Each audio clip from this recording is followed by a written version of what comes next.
Morning and welcome to Procter & Gamble's quarter-end conference call. Today's event is being recorded for replay. This discussion will include a number of forward-looking statements. If you will refer to P&G's most recent 10-K, 10-Q, and 8-K reports, you will see a discussion of factors that could cause the company's actual results to differ materially from these projections. As required by Regulation G, Procter & Gamble needs to make you aware that during the discussion, the company will make a number of references to non-GAAP and other financial measures. Procter & Gamble believes these measures provide investors with useful perspective on underlying business trends and has posted on its investor relations website, www.pginvestor.com, a full reconciliation of non-GAAP financial measures. Now I will turn the call over to P&G's Chief Financial Officer, Andre Schulten. Good morning, everyone. Joining me on the call today is John Chevalier, Senior Vice President, Investor Relations. This fiscal year, John Moeller, Chairman, President, and CEO, will join the mid-year and year-end calls, and I'll be leading the Q1 and Q3 calls. Execution of our integrated strategy drove strong results in the July to September quarter. Broad-based organic sales growth across categories and regions, global aggregate market share growth, strong productivity savings enabling increased investment in superiority of our brands, while also delivering very strong earnings growth. These strong first quarter results put us on track to deliver toward the higher end of our fiscal year guidance ranges for organic sales growth and core earnings per share, and continued strong cash productivity and cash return to share owners. So moving to first quarter numbers, organic sales grew 7%.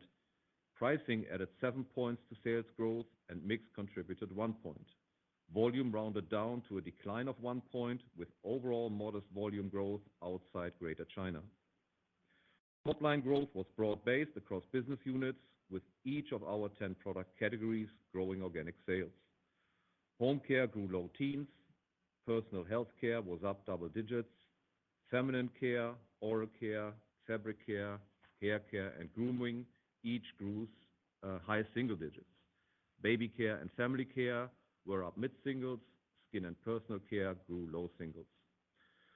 Growth was also broad-based across geographies, with 5 of 7 regions growing organic sales. Focus markets grew 6% for the quarter. Organic sales in the U.S. were up 7%, and Europe focus markets were up 15%. Greater China organic sales were down 6% versus prior year. Underlying market growth is soft and choppy as consumer confidence remains weak. SK2 was down low teens in Greater China due to soft market conditions and a temporary reduction in social retail merchandising.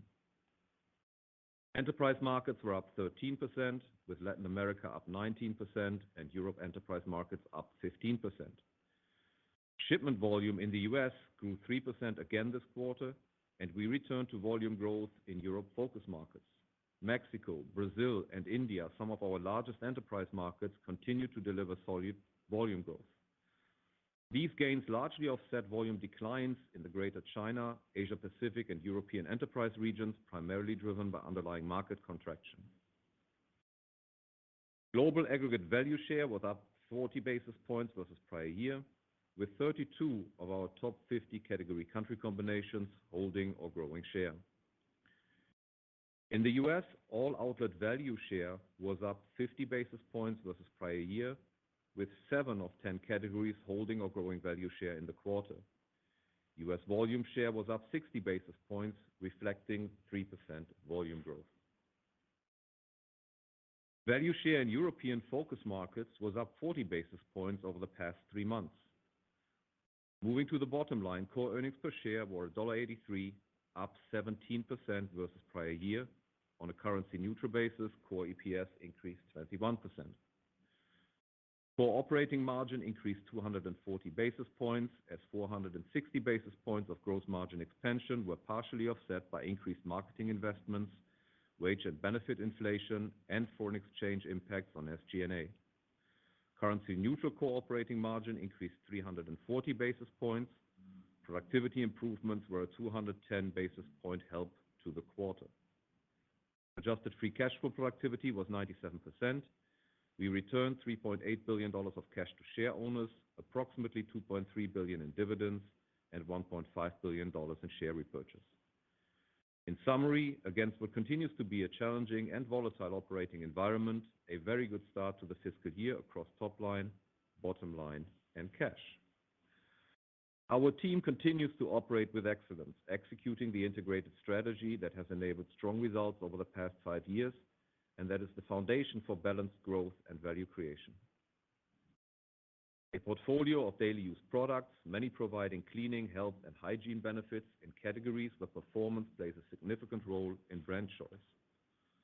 Ongoing commitment to and investment in irresistible superiority across the 5 vectors of product, package, brand communication, retail execution, and value across each price tier we compete. We are again raising the bar on our superiority standards to reflect the dynamic nature of this strategy.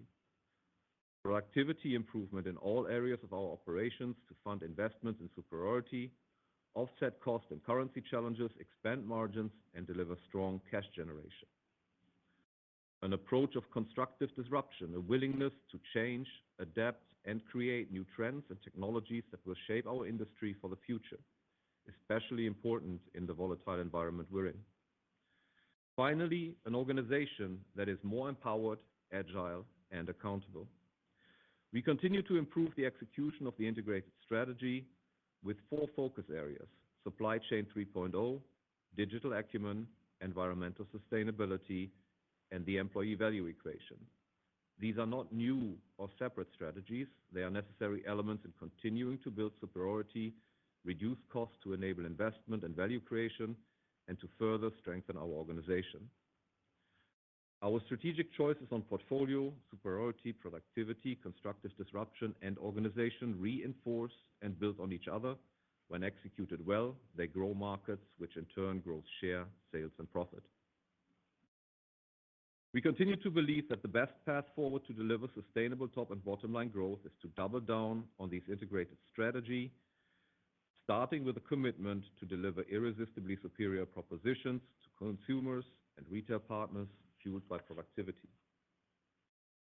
Moving to guidance. As I mentioned, we expect the environment around us to continue to be volatile and challenging, from input costs to currencies to consumer and geopolitical dynamics. We attempt to reflect these realities in our guidance ranges.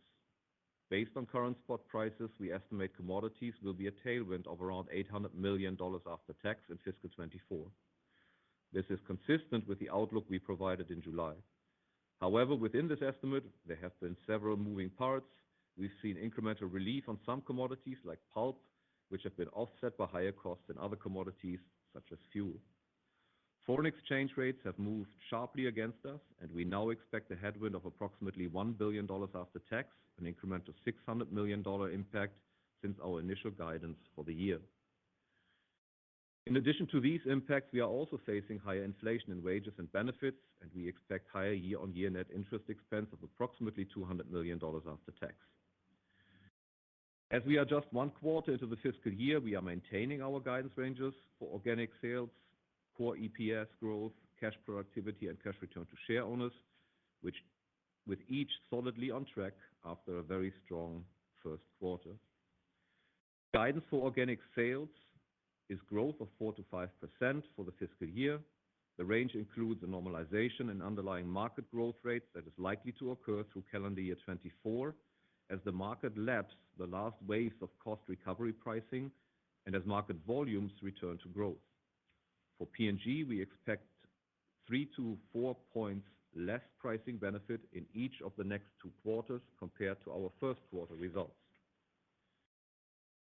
On the bottom line, our outlook for fiscal 24 core earnings per share is 6 to 9% growth versus last fiscal year. We're holding the range despite the incremental $600 million after-tax headwind from foreign exchange. With now a 7-point EPS impact from FX, this outlook translates to 13 to 16% core EPS growth on a constant currency basis. We continue to forecast adjusted free cash flow productivity of 90%. We expect to pay more than $9 billion in dividends and to repurchase $5 to $6 billion in common stock, combined a plan to return $14 to $15 billion of cash to share owners this fiscal year. This outlook is based on current market growth rate estimates, commodity prices, and foreign exchange rates. Significant additional currency weakness, commodity cost increases, geopolitical disruptions, or major production stoppages are not anticipated within the guidance ranges. As you consider the cadence of earnings for the year, keep in mind that the back half of the year will see less pricing benefit as we progressively annualize prior year increases. We should also see less commodity benefit as we move through the year. Labor inflation continues throughout the supply chain and in our costs. FX headwinds will increase versus quarter one.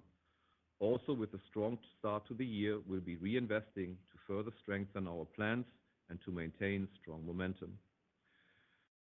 Finally, we'll be closely watching the health of the China market and the balance of regions. Energy costs are rising as we head into fall and winter. Household saving levels have reduced, especially in Europe. Slower economic growth, higher energy costs, and higher interest rates for longer have an impact on consumer confidence. To conclude, while we expect volatile consumer and macro dynamics to continue, we remain confident in our strategy and the results that it delivers. We are focused on driving growth in our categories, and we are committed to delivering balanced top and bottom line growth and value creation for our share owners. With that, we'll be happy to take your questions. If you have a question, please press star followed by 1 on your phone. If your question has been answered or you would like to withdraw your question, press star followed by 2. Your first question comes from Steve Powers of Deutsche Bank. Please go ahead. Thanks. Good morning, Andre. I guess just picking up on your comments on organic growth over the balance of the year, maybe you could talk a little bit more about how you're thinking about the progression of price versus volume versus mix over the remainder of the year. And then I'm curious as to whether your approach to balancing those various drivers differs at all between your focus markets, particularly the U.S., and the enterprise markets where you're experiencing more of the currency headwinds. Thank you. Morning, Steve. As we said in the prepared remarks, we expect the market to return to a lower, more sustainable growth rate, more in line with historical growth at around 4%. That will have a stronger contribution on the volume side. We would expect that to be around 2%, 1 to 2% of pricing, and maybe a point of mix impact. That will occur over the next few quarters, and as always, P&G is intending to grow ahead of the market. So really our expectation for the year is to be slightly ahead of the market in terms of volume, and slightly ahead in terms of price. We continue to believe that we can price with strong innovation, and we gained even more confidence over the past 2 years that our strategy of pricing with innovation to drive superiority and create value for the consumer is working. And so we fully expect to return to that pattern. And again, pricing has been a core component of our growth for 18 out of the last 19 years, so we expect that to continue. Specifically, I think the pricing will start to lap in quarter 2. So you will see probably the price contribution drop by 3 to 4 points in quarter 2. And that was expected. And we then sequentially expect volumes to pick up and offset part of that, but do expect a lower overall market growth rate for the balance of the year.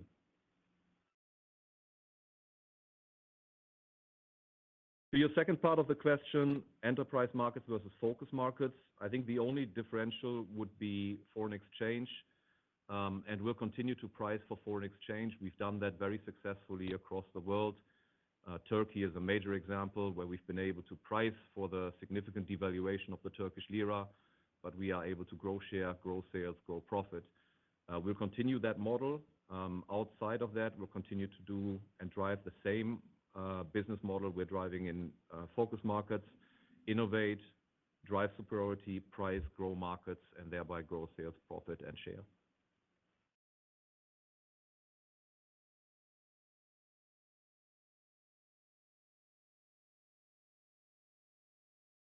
Next question comes from Dara Mohsenian of Morgan Stanley. Please go ahead. Hey, good morning, guys. So just to follow up on that, can you characterize what you're seeing competitively in terms of the pricing environment? Obviously, it'll be different by geography and product category, but in general, what type of behavior are you seeing from your competitors? And any thoughts around retailer pushback as commodities have turned favorable year over year? And just then in terms of volume growth, it sounds like we should expect a return to volume growth. Just what you think your level of visibility is around that and how much comfort you have in ultimately returning to volume growth as pricing drops off. Thanks. Morning, Dara. When you look at the total market, it's very consistent with previous periods. You still see average market growth of around 6 to 7%, and you see still the pricing component being a significant driver. Volumes are stabilizing at a global level, minus a point to flat, depending on the geography you look at, the only exception being Greater China. So the price component and the price rollover is consistent period over period. So no differentiation there from a competitive standpoint, at least not that we see it.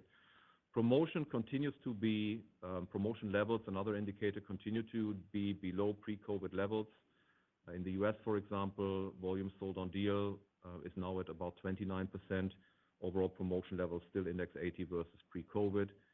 In Europe, we also see promotions still down and actually sequentially decreasing. Now, it's a different dynamic by market, obviously, but when we aggregate up, it looks like over the past few quarters, promotion activity is actually still decreasing. And that makes sense. If you look at the relatively little or small help to commodity costs, we see about $800 million after-tax help, offset by about $1 billion of foreign exchange. And recall, we're coming from 2 years, which combined have an impact of $7 billion of headwinds. So I think everybody is still recovering, so the current pricing dynamic makes sense. We have not experienced retailer pushback beyond normal discussions on how to maximize value for their shoppers and for consumers overall. And again, our model of driving innovation and therefore superiority and sales while we price and create value for retailers and shoppers seems to be resonating. On the volume side, we feel very good about where we are in the trajectory of volume growth.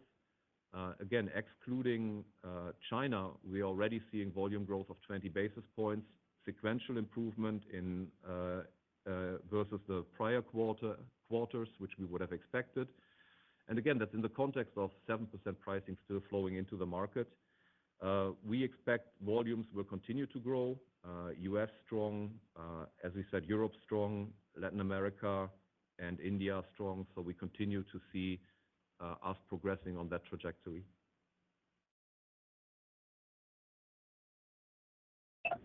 Great, thanks. The next question comes from Rob Ottenstein of Evercore ISI. Please go ahead. Great. I want to drill in on China a little bit. Number one, kind of in the short term, how's the business there progressing? Any visibility or improvement there? And when do you think that may turn positive? And then a little bit longer term or kind of strategically, we are hearing from some of the other companies we talk to that the Chinese market may not be as profitable and attractive as perhaps they may have thought a number of years ago, and that perhaps the nature of competition is changing in China again. So I'd love to get your thoughts on both China in the short term and the long term. Thank you. Thanks, Rob. Morning. I think we said all along that we don't expect the China recovery to be quick, extensive, or linear. And I think that's playing out. The business health in China is really all driven by market dynamics right now. So total market volume continues to be down. It has been down over the past few quarters between 7 and 9%. Value is down around 5% over the past few quarters, and that's the market I'm describing. So we're operating within a market that is still contracting post-COVID reopening. That said, we do believe that China continues to be an attractive place for us to do business. We've been there for 30 years. We have a very strong organization on the ground, R&D capability, supply chain capability, and commercial capability. The Chinese consumer is a demanding consumer. The Chinese retail environment is a demanding retail environment, and that generally plays to our strength. So we believe that, A, we can play a value-creating role in China, and we expect the Chinese market to return to mid-single-digit growth here over the coming periods. If you just look at the consumer structures, middle-income consumers, we have about 450 million, we estimate, in China today. That will grow probably north of 700 million over the next 5 years. So there is a class of consumers that we believe are attractive for our businesses, and therefore we believe that our business in China can create significant value over the next few years and will continue to remain invested.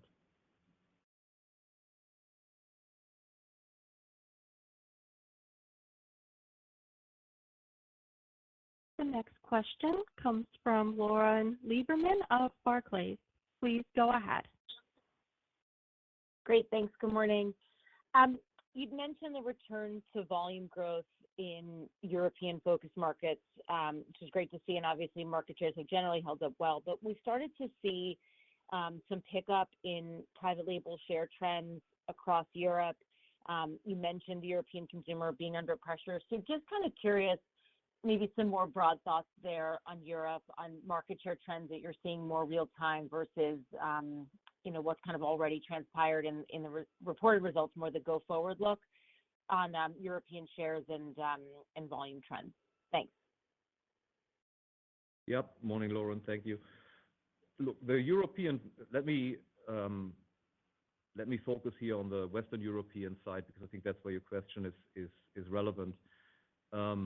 Look, we've seen 15% organic sales growth in Europe focus markets, which is incredibly strong, a combination of 2% volume growth and strong price mix.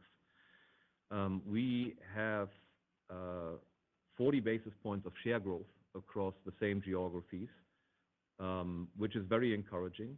The market is returning to volume growth, and that generally are positive signs.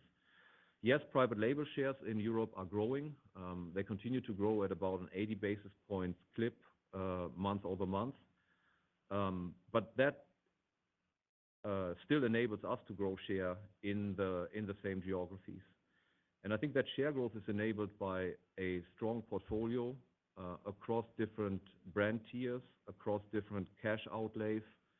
The fact that we are present in all relevant channels across Europe, and that allows us to effectively compete, even as consumers look at the private label versus branded value equation, the balance seems to be still in our favor.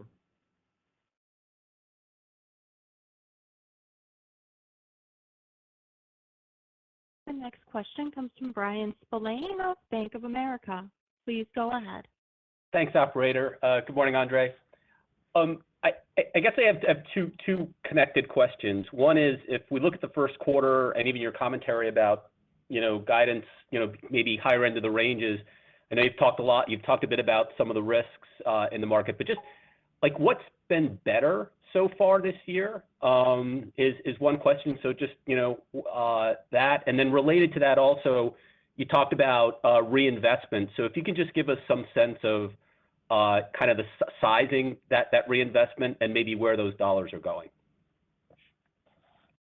Morning, Brian.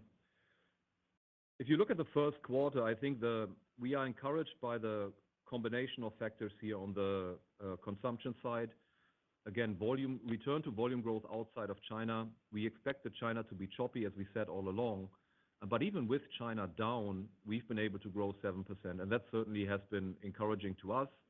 And the depth and breadth of that growth, both across value and volume outside of China, is really encouraging us and giving us confidence that the model will continue to drive results that point to the upper end of the guidance ranges. On the reinvestment side, we will continue to look for opportunities to invest when the return of that investment is attractive. It won't be driven by availability of funds. It will be driven by ability to create an attractive return. Our first priority, as you can imagine, in this current environment, is to invest in ideas that drive market growth. So investing in products, investing in innovation that is driving new jobs to be done, investing in media spending that is driving household penetration, investing in communication to the consumer that drives usage in the right way to drive better delight for the consumer will be key. A couple of examples, Ninjamas in bedwetters was a sleepy category. We entered a couple of years ago, category is growing 7%. We were able to drive 60% of that growth, which is 6 times our fair share. Those are great examples where we can continue to invest, drive growth for the business, drive growth for our retailers, and create value for shareholders. We continue to see opportunities in media as we get sharper and sharper on our targeting across media around the world and our capabilities are scaled. The ROI gets better, so we'll continue to drive up reach. We continue to drive up frequency. And again, that is a core driver for us to drive household penetration, drive trial, which will turn into loyalty and repeat. The last bucket I will give you is investing in supply, resilience, and productivity. Our supply chain resilience we see as a core competitive advantage for our retail partners and for ourselves. So we'll continue to ensure that our capacity to demand ratio is where we want it to be. And investing in productivity, we believe, has a high payout and is critical for us to continue the investment in superiority, which is part of the business model. So those are the headlines, but be reassured, we'll do it on a very disciplined basis with return on investment as the top priority. The next question comes from Andrea Teixeira of JP Morgan. Please go ahead. Thank you. Good morning. Andrea, your comments about volume, I would like to drill down a little bit. You mentioned China. I believe you are still looking to a mid-single-digit growth, and obviously I understand how the choppiness of the market, and you had SK-II down in the low teens. So I'm assuming for that to happen, you're expecting SK-II to gradually improve or lap easier comps as we go through the balance of the year. And then when you mentioned, like doing the math, when you said pricing, as we decompose your guidance, right, the 4-5 for organic total company, you mentioned expect sequential 3-4% decline in the benefit of pricing, right? So it was a good 7%, so you would be implying to us 3-4% the next 2 quarters. So with that being said, it implies, in the next 2 quarters, some sort of improvement in volume, right? Or at least some sort of inflection. So I was trying to figure that out in the context of what you said about China and what you said about total company. Basically, what it regresses to an improvement in China. Is that what we should be thinking? So first part, morning, Andrea. First part of your question, we obviously want to see SK-II return to growth, but the volume impact of SK-II is relatively limited because the volume to organic sales ratio obviously is very high unit sales. So China, we believe, will return to mid-single-digit growth. When exactly that's going to happen is really hard to predict. And I would say, like we have delivered 7% organic sales growth in the first quarter with China down, I think we'll continue to operate and not counting on China recovery as the core catalyst to growth for the coming quarters. On your sequential question on volume, you're right. As we said, the pricing contribution to organic sales growth will decrease 3 to 4 points over the coming quarters, and we expect volume to progress sequentially. The exact trajectory of that progression, I think, is questionable, and I won't make a prediction here. But I'll tell you that the progress we're seeing from -6 to -3 to flat to -1 to now flat is pointing in that right direction. So we see we're on the right path, and we will continue to invest to drive household penetration and create that volume growth in our business.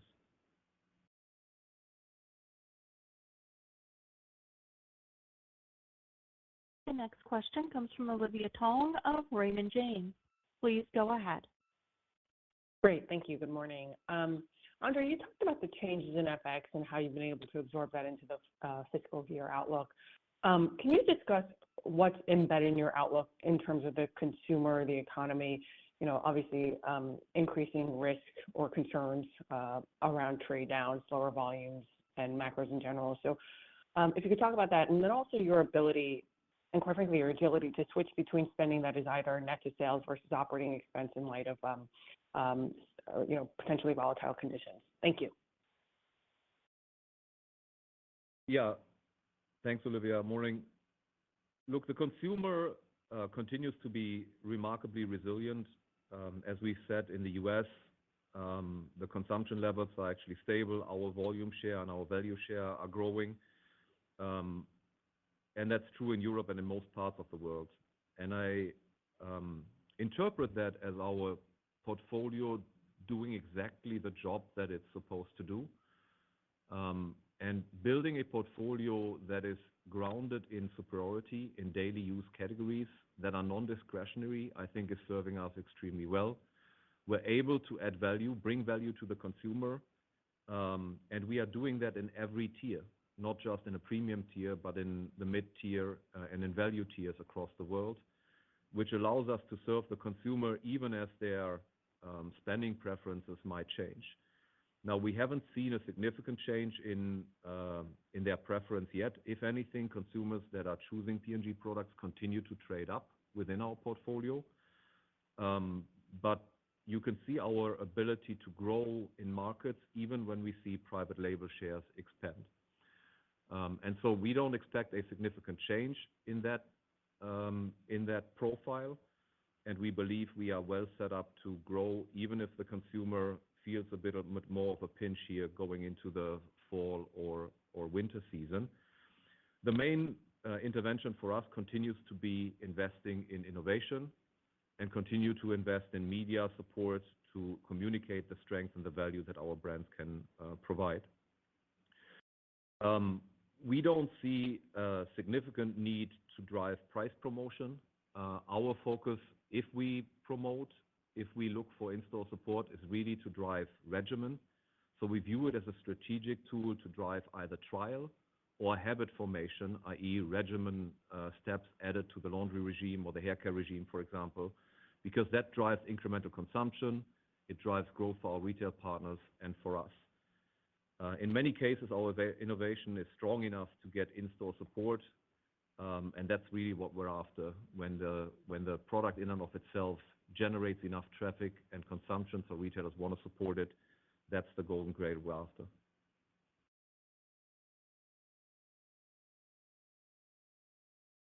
The next question comes from Chris Carey of Wells Fargo Securities. Please go ahead. Hi, good morning. I was wondering if you could expand on two categories which have been important for volume growth and seemingly should be important ahead. Just first on laundry, we've seen an improvement, a re-acceleration in trend. Can you just expand on what's driving that and the durability? And then second, in personal health care, I believe that was an important driver of volume growth in the quarter. Can you just expand on what exactly was driving that in the quarter, and if you think those trends are also sustainable go forward? So I'm just trying to get a sense of some of the volume durability that we saw in the quarter go forward, specifically in the context of potentially some volatility out of China likely to persist. Thanks so much. Yeah, thanks, Chris. Good morning. The laundry business is very encouraging. Results around the world are very strong. Let me focus on the U.S. market because it's the biggest market. And you have the highest visibility too. But if you look at the trends, they are very encouraging. We are now growing value and volume share in U.S. fabric care. Value share has been flat over the past 3 months. Volume share has been up 1.6 points. So we continue to push the laundry business forward. We have record high fabric enhancer shares, and we have record high laundry consumption in the U.S. Most importantly, I think, is the fact that we're driving 70% of the category growth in laundry, and we're driving 100% of the category growth in fabric enhancers. And it's really driven by strong innovation, strong superiority, and doubling down on consumer-relevant communication and in-store support. So I fully believe that this will only accelerate. And to your question, yes, it is sustainable because it's just in line with the business model. PHC is doing extremely well around the world. And obviously, the seasonality here plays a key role. Going into the season, we see strong results, which is part of the strength and volumes that you see. And the last part I'll leave you with is we've invested significantly and continue to invest in strengthening our supply capability in personal healthcare, which will be needed to support that strong growth going forward. But feel good about both businesses. And yes, I think the trajectory is absolutely sustainable.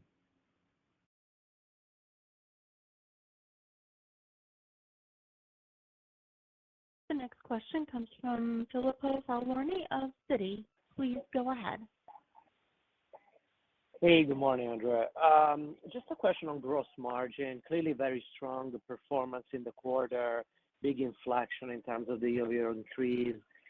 You seem like to have pretty good visibility in the first half, at least on the commodity front. Can you give us a sense of how you're thinking the second half will play out, especially as pricing contribution comes down? Thank you. Morning, Filippo. Yeah, when we talked about the cadence of earnings, I think it's important to understand the drivers of the gross margin expansion we saw in quarter one. And we expect some normalization of gross margin. We were certainly benefiting from a high price contribution in quarter one. And as we said, that price contribution will ease over the coming quarters. The biggest part of the commodity help, about 33% of the $800 million after-tax commodity help, has materialized in quarter one. So that's a positive to gross margin relative to the balance of the year. And the foreign exchange rate headwinds will accelerate over the coming quarters. On the other hand, we will accelerate and continue to drive strong productivity. We will continue to drive trade-up and innovation. And we continue to drive every other element of productivity, not only gross margin, but across the P&L and the balance sheet. But I want you to take away that the gross margin expansion in quarter one is very strong, but we have headwinds going into the balance of the year.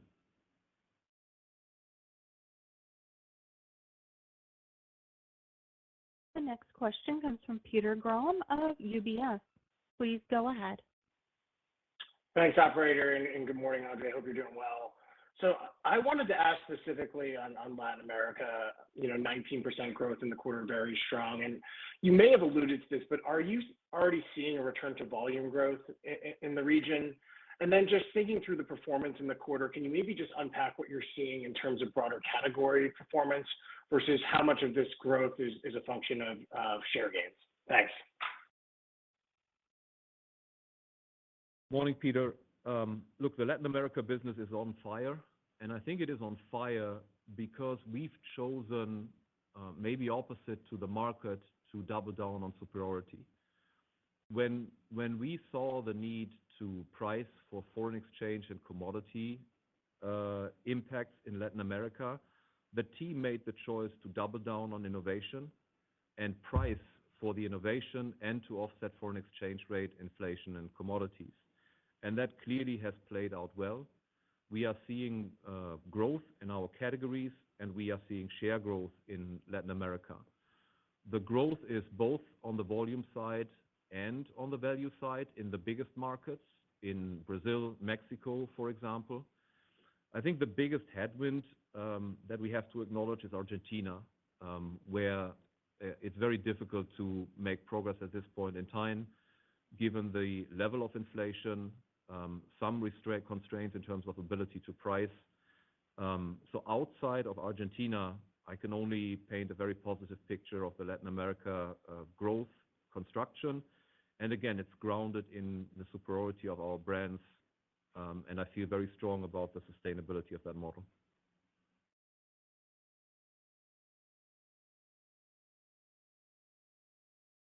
The next question comes from Mark Astrachan of Stifel. Please go ahead. Thanks, and morning, everyone. Two sort of unrelated follow-ups. One, just on China. And given your commentary about the middle class, I think everybody's obviously aware that there's just a growing middle class and that they'll ultimately consume more. But any sort of changes in your view about how quickly the middle class premiumizes purchases? You know, obviously SK2 maybe sort of a one-off, but any changes there in terms of how quickly you think that they can go for more premium priced products that potentially change how Procter thinks about its product positioning or portfolio positioning in the market? And then on the gross margin versus marketing spend sort of decision tree, if gross margin moderates, how do we think about the incremental reinvestment or marketing investment from an SG&A standpoint as we go through the year? Would that inversely kind of move with gross margin, or I should say, would it move with gross margin, meaning less gross margin expansion, less reinvestment? Thank you. Yep. Good morning, Mark. Look, I really don't have any more insights on the China recovery timing. You see the volatility in the market that will directly correlate with consumer confidence, income levels, and therefore recovery timing.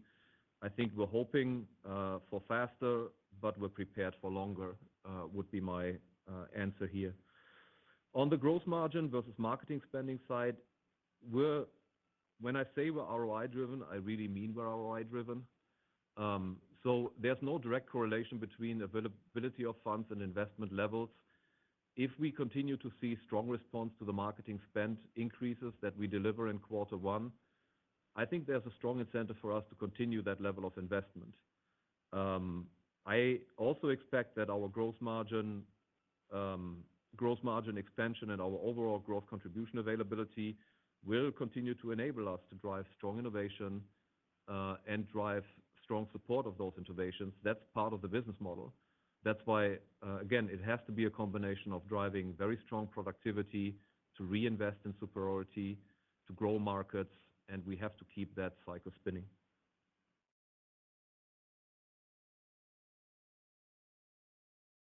The next question comes from Edward Lewis of Redburn Atlantic.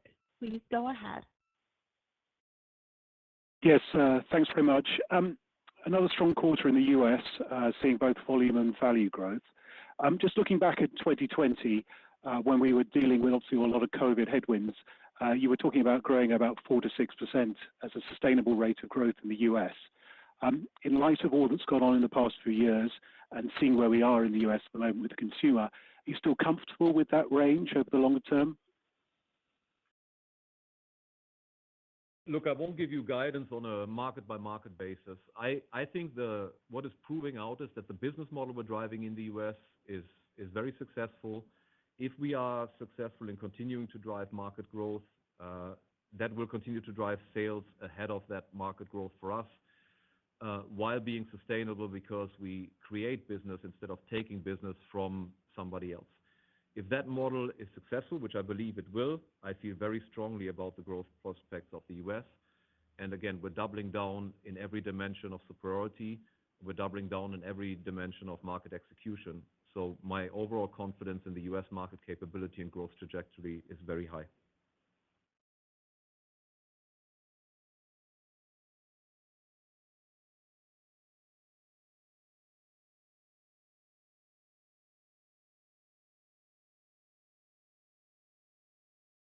Operator, are there any more questions? There are no further questions at this time. Okay, thank you very much for joining us today. Again, very strong first quarter on the year, and we'll look forward to speaking with you. If you have any questions, John and I will be available all day, so please feel free to call or email. Thank you very much. That concludes today's conference. Thank you for your participation, and you may now disconnect. Have a great day.